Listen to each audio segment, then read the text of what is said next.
Et bonjour à tous et bienvenue dans un nouveau unboxing. Donc on n'est pas sur du boîtier très haut de gamme, on est sur du Advance, sur du boîtier plutôt premier prix.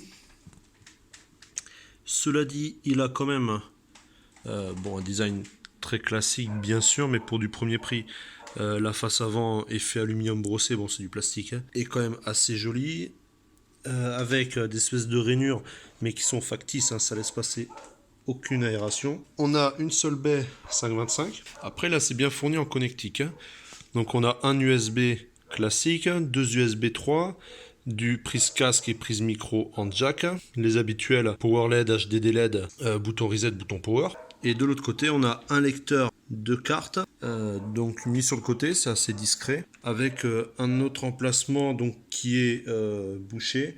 À mon avis je pense qu'on peut y rajouter de l'USB 3.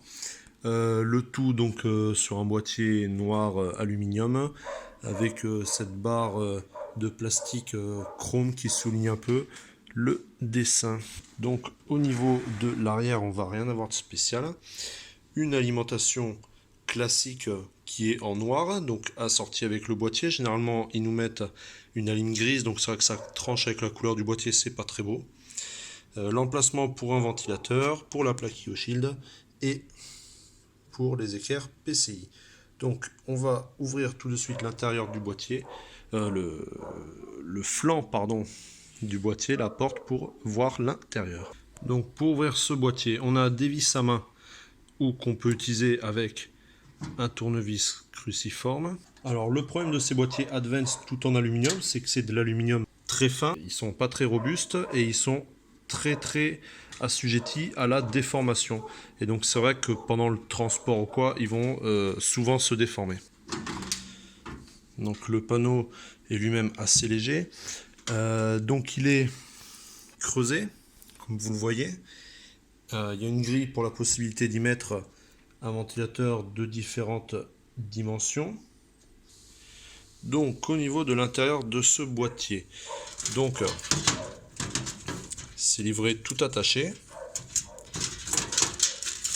un peu grossièrement je vous l'accorde. Donc on a un sachet avec les câbles, les vis pardon, le speaker. On a ici le câble d'alimentation standard et là toutes les connectiques, donc USB 3, USB, audio, etc. Ensuite l'alimentation.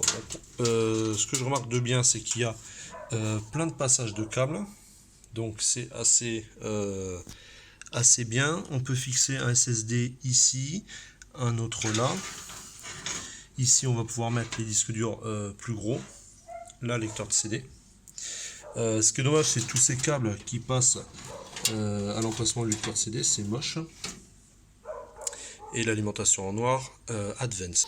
Donc je vais monter une configuration dedans et vous la filmer après ou même pendant pour que vous voyez un peu ce que ça donne. Donc c'est une configuration très basique, hein, il n'y aura même pas de ventilateur supplémentaire.